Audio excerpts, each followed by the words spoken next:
get the message, the Lim Kit Siang's arrival is slightly delayed. So I was about to go to this ceramah. You know, most of the time, it's no longer a ceramah. It is actually election rally.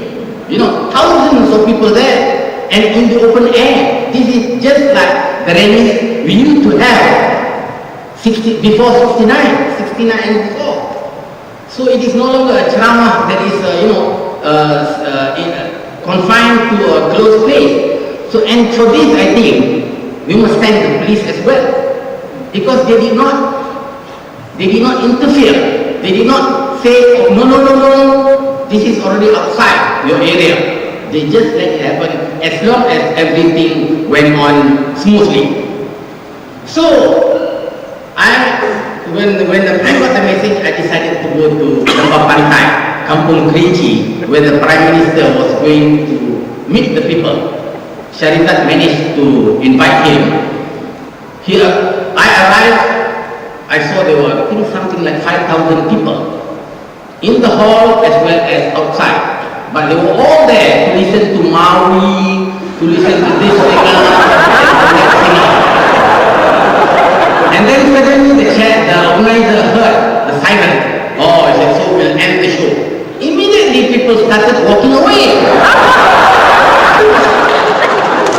And the Prime Minister, probably he planned his speech for half an hour, because as he was moving in, he saw people leaving the area. He spoke only for about 10 minutes and he went home.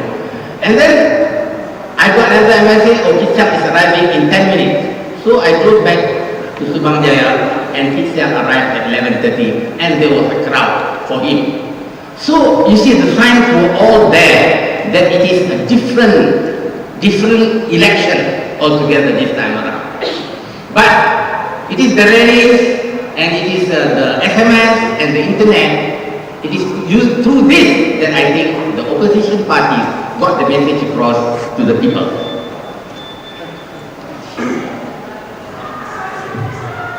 One more point.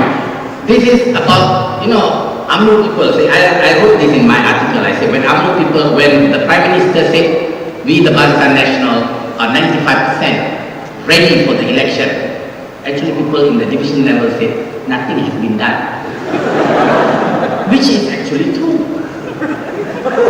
You see, whereas Anwar Ibrahim, since he came out from prison, he became a cobbler, cobbling the parties into a kind of coalition, and he did a splendid job, they had it. But at the same time, he was preparing paraphernalia for the election, for the general election. And he put together all kinds of messages on CDs, which were projected onto portable screen. In Sungai Petani, in the villages, there were lots of them, also outside Ipoh. So I think projectors are not too difficult, and it's only about 1,000 ringgit. So it was supplied to most of the campaigners. So they put this on, and they don't have to do anything. Unless, of course, there are speakers available. Anwar is always moving all over the country. So I noticed, and some of these are very well done. The snippets of speeches by past leaders, by DAP leaders, and by PKR leaders. And of course, they put in some clips from Malay movies. Very entertaining. Among the clips, there was one which the theme was Khairi Jamaluddin. And there was one speaker, I think Husam Musa, the Vice President of PAS, said in one of his ceramah, he said, because he has probably absolute dislike for Khairi, so he said in Kelantan, when we like somebody, the best food that we have reserved for our children, we will give to that somebody. But if we dislike the person, even the scrapings of a voodoo barrel, we will not give it to him. I don't know whether you know what is voodoo, Voodoo is a kind of a fish paste, but only peculiar to Kelantan or the East Coast. Even the scrapings of the barrel of that voodoo is very smelly stuff, And even that we will give to him. So things like that were into this. And there was parts of what these people say, part of that say, and there was even one when they talk about corruption, and the whole thing was about corruption. And there was one movie, a clip from a movie, and this was from a movie called Nuju Lala. You see, where there was these two thieves, one with an iPad. They had got their booty, and they were sitting in a cave and dividing it. Satu untuk kau, satu, dua untuk kau, dua untuk aku. It was hilarious. People laugh. You know,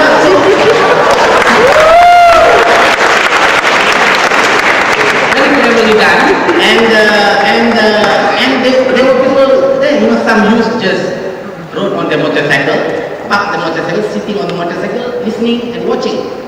And nearby, Zam was complaining that he couldn't even present his speech because of the noise coming from the other side.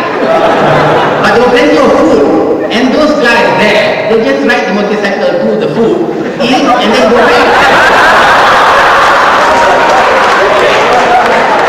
Well, so even though without the mainstream media behind them, they managed to get the message across. And some Chinese newspapers, I think the Chinese newspapers give more to the opposition. In fact, Sinchu said that we give 65% to the Barisan Nasional, 35% to the opposition. And I think as the campaign period progressed, I think more and more percentage was given to the opposition because of the message. Thank you so much.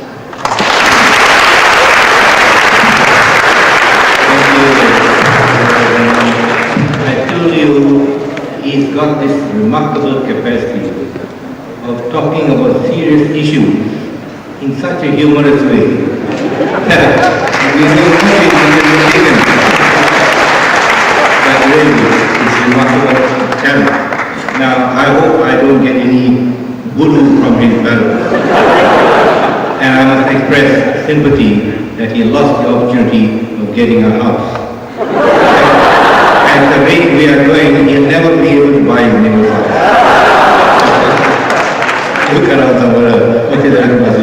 Now we come to... Tan Sri got his neighbor's friendship. Got the neighbor's friendship. Yeah. Now we come to you. I thought you were trying to remind me that I should move on to you. You know, he's the last but not the least of our speakers.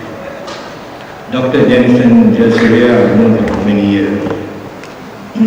I was not sure with Tricia where to place him, but he said he wanted to be the last speaker and I thought he qualified. One, I think he's the only person who is not affiliated to any political party. Yahya San, as you know, which he heads, Yahya San Strategy, is in a way connected to the MIC and to our good friend Swami Velu. Also, second point is, very bad. You can see that he is the anchor man by virtue of his stature. And so I have great pleasure now in calling him to come in to address the meeting. Thank you, Tan Sri and fellow panelists, ladies and gentlemen, friends. Lots have been said today, and I think I do not want to repeat a lot of the analysis.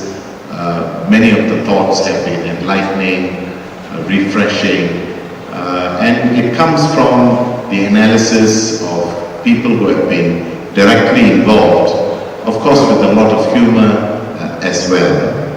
Let me make 4 preliminary remarks and then move on to 2 or 3 things I would like to focus on, but change, add on to the discussion of what is fundamental for the future.